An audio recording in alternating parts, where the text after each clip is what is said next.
Hey all, welcome back on Chemical Serendipity. So we were doing very important part of coordination chemistry, that is your ligand field theory, right? And in the ligand field theory, we have completed the basic of ligand field theory, where we have learnt about the metallic orbitals and your ligand group orbitals, how they are going to form. And now we are going to study that how these metallic orbitals and ligand group orbitals, they are going to overlap and what kind of scenario will be in that case, right?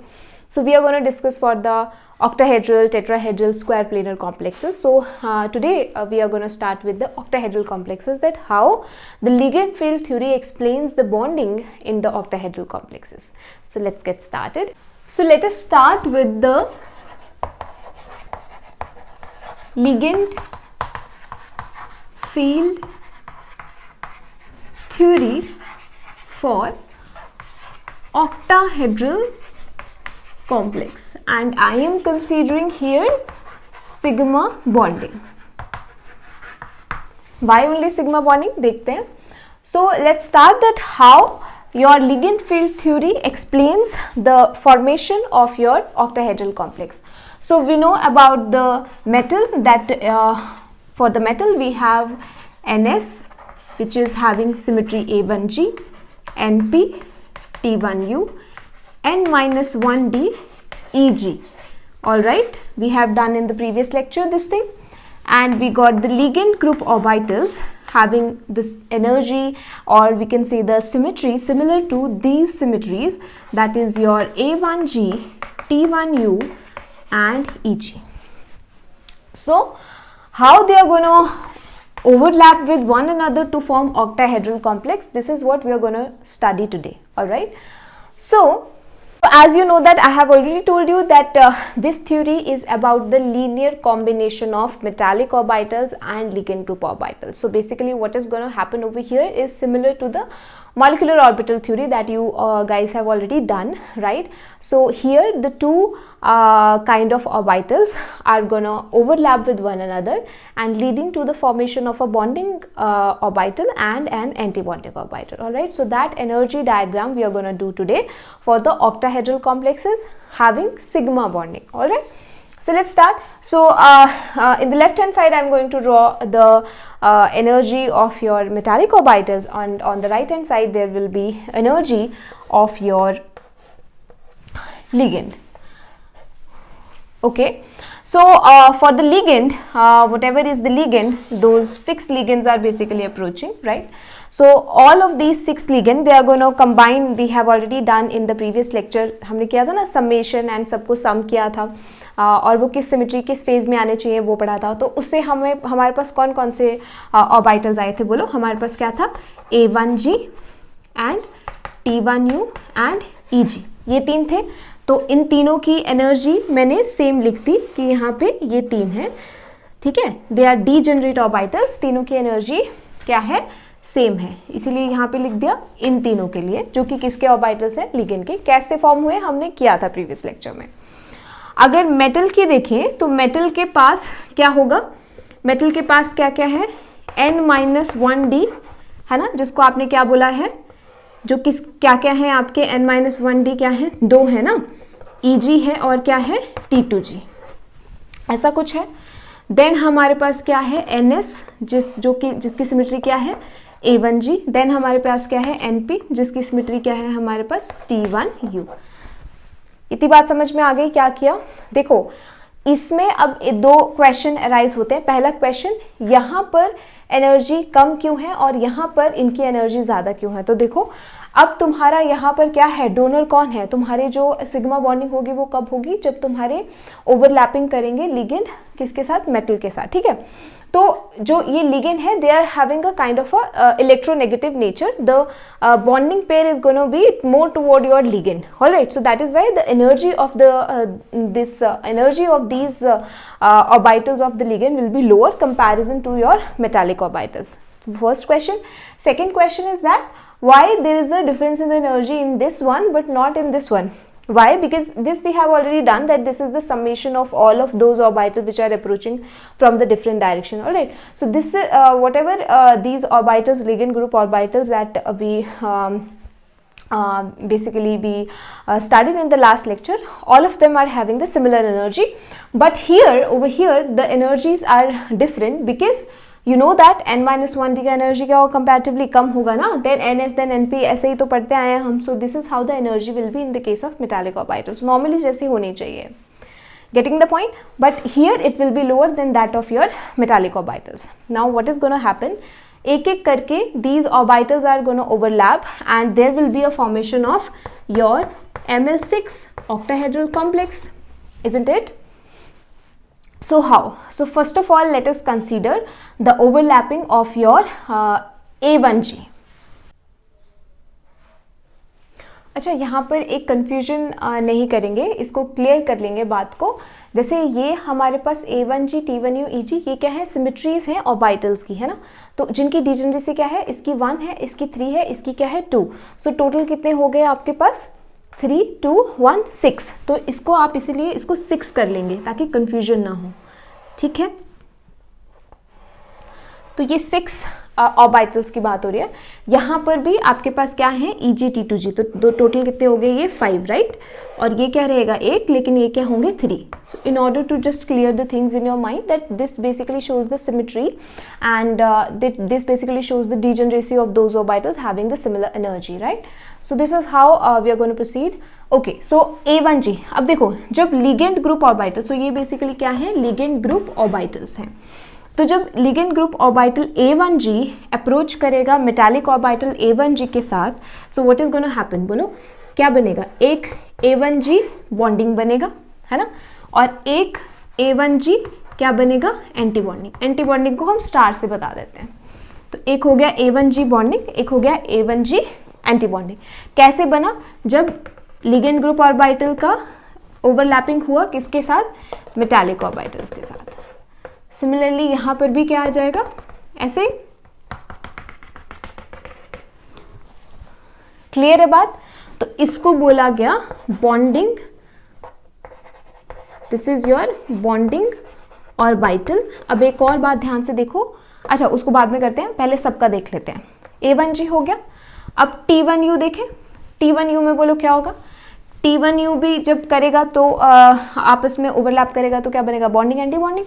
तो एक क्या होगा भाई, bonding, T1U bonding, और एक क्या होगा, T1U anti bonding. कैसे होगा इसका ओवरलैपिंग, T1U कहाँ पर है, यहाँ पर देखेंगे, देन ऐसे कुछ हो गया. क्लियर हो गई बात. बॉन्डिंग एंटी बॉन्डिंग, बॉन्डिंग का एनर्जी हमेशा क्या होगा, लो होगा, then your anti bonding. Okay, अब देख लेंगे नेक्स्ट आपका क्या रह गया, यहाँ पर EG रह गया, है ना. तो EG जब करेगा तब भी क्या होगा भाई, ओवरलैपिंग होगा, तो क्या बनेगा, एक क्या बनेगा, बॉन्डिंग. EG में डिजेनरेसी 2 ना, क्योंकि आप सिग्मा बॉन्डिंग के लिए पढ़ रहे हो. किसके लिए पढ़ रहे हो ये, अब सिग्मा बॉन्डिंग ऑक्टाहेड्रल के लिए.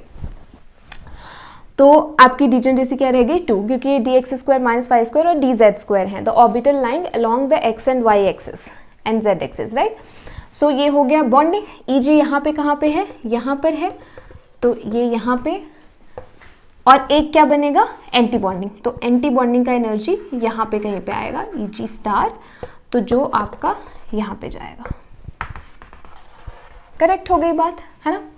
तो देखो ना, ये वाले आपके क्या हुए, बॉन्डिंग, और ये वाले आपके क्या हुए, एंटी बॉन्डिंग. अब इनके बारे में एक बात देखो, जो बॉन्डिंग है they are more closer to the ligand and antibonding की energy is more closer to the metal. So इसका बेसिकली मतलब ये होता है कि ये जो बॉन्डिंग है they are having more character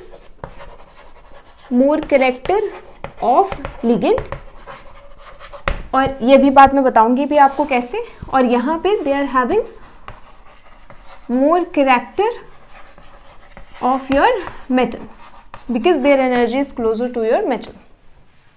ये बात क्लियर है, ठीक है. क्या बच गया, अब लिगेंड ग्रुप ऑर्बिटल तो सारे के सारे आ गए, है ना. यहाँ पे अब एक बच गया, क्या बच गया भाई, T2G. T2G की बात नहीं हुई. क्यों नहीं हुई आपको पता है, क्योंकि T2G की सिमेट्री कैसी है, देखो T2G में क्या आएंगे, dxy D X Y D Y Z D Z X, तो इनकी जो सिमेट्री है, this is not basically we can say is appropriate for the sigma bonding, right. So that is why no ligand group orbitals are approaching toward this to form the sigma bond. Getting the point? So that means इसका energy alter नहीं होगा, ये energy ऐसा का ऐसा ही रहेगा, T2G का T2G. तो जिसका एनर्जी ऑल्टर नहीं होगा उसको हम बोल देते हैं नॉन बॉन्डिंग. ये क्या रह गया? Non bonding.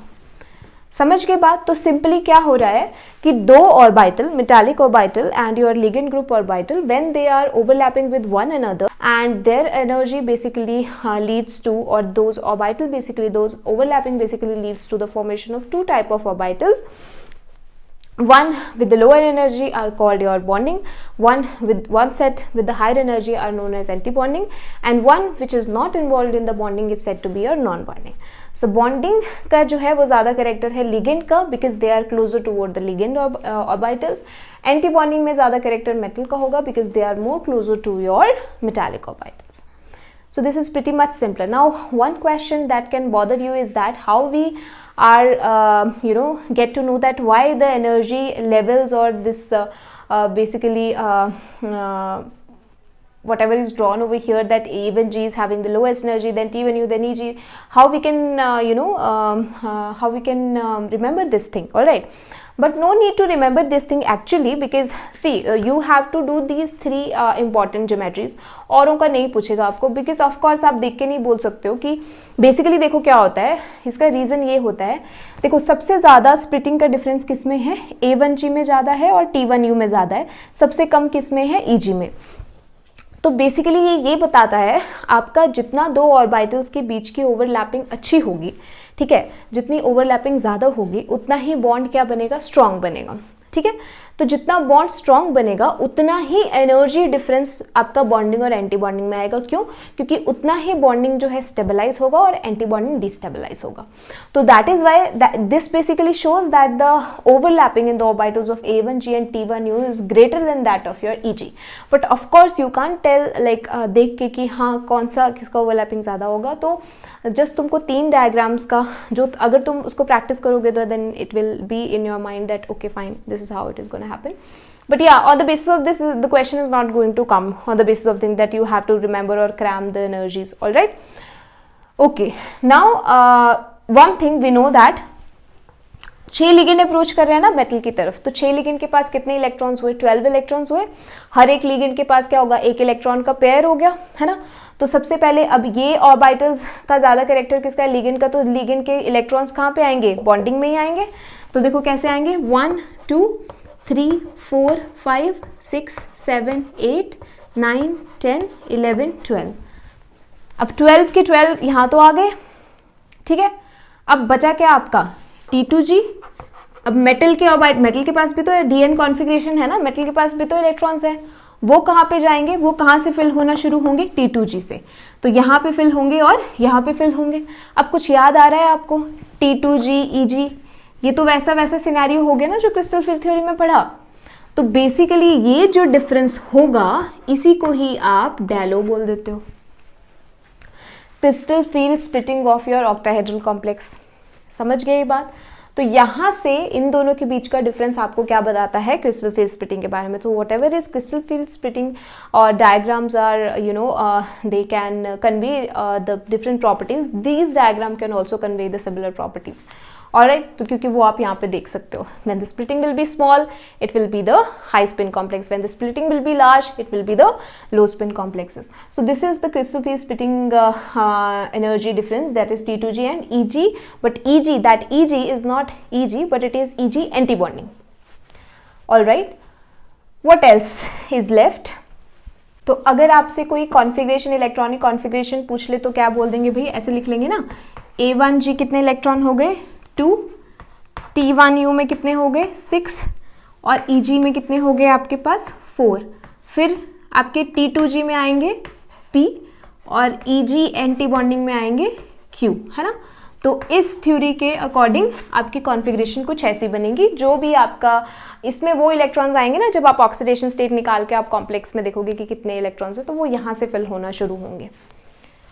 All right, so this is the the ligand field theory for your octahedral complexes. That this theory explains that in this way the bonding is happening in your metal and ligand, that is the overlapping of your ligand and your metal.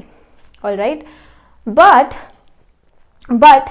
there can be a situation where the ligand which are coming toward the metal, all right, अगर देखो ना, सोच के देखो, अगर जो भी ligand आ रहे हैं अगर उनके पास सिमेट्री ऐसी हुई कि जो सिमेट्री T2G को क्या कर रही हो, मैच कर रही हो, मतलब उनके पास कुछ ऐसे ऑर्बिटल्स अगर हुए जो T2G सिमेट्री को मैच कर रहे हो, तो वहां पे भी ओवरलैपिंग हो सकती है ना. बेसिकली तो क्या हो रहा है, इनकी सिमेट्री इससे मैच कर रही है, इसलिए तो वो ओवरलैप कर पा रहे हैं और उसी की वजह से बॉन्डिंग एंटी बॉन्डिंग बन रहा है. हम बोल रहे हैं ऐसे बॉन्डिंग हो रही है. तो अगर लिगेंड कुछ इस तरह के हुए कि उनके पास भी ऐसे ऑर्बिटल्स हुए जिनकी सिमेट्री T2G को मैच कर रही है, तो T2G भी कहीं ना कहीं क्या करेगा, ओवरलैपिंग करेगा, बॉन्डिंग और एंटी बॉन्डिंग बनाएगा, है ना. तो वो केस पढ़ते हैं जब आपके पास वैसे कुछ लिगेंड्स होंगे. और यहाँ पे हमें वो क्वेश्चन का भी आंसर मिलेगा जो हमें क्रिस्टल फील्ड थ्योरी में नहीं मिला था, कि क्यों आपके कुछ जो लिगेंड्स हैं they are basically high spin and कुछ जो हैं लिगेंड्स वो लो स्पिन हैं. And okay, so all of those things will be clear in the next section.